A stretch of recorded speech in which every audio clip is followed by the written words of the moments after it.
நிர்வாகத்தை கண்டித்து ஆர்ப்பாட்டம். அடிக்காதே லாரி உரிமையாளர் ஓட்டுநர் வெற்றி அடிக்காதே.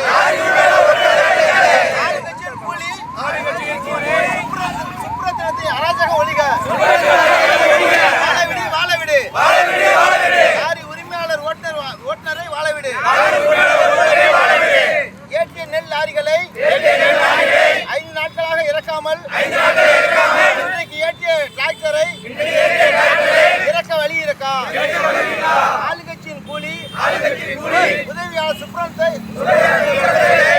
பதவி விலகு. அராஜகம் சுப்ரத்தினத்தின் அராஜகம் பதவி விலகு சுப்ரத்தினமே பதவி விலகு சுப்ரத்தினமே பதவி விலகு. அடிக்காதே லாரி உரிமையாளர் வெற்றி அடிக்காதே. தமிழக அரசு ஏற்றிய லாரிகளை 5 நாட்கள் ஆகியும் இறக்க வழி இல்லை. மூலம் இறக்க வழி இருக்கா?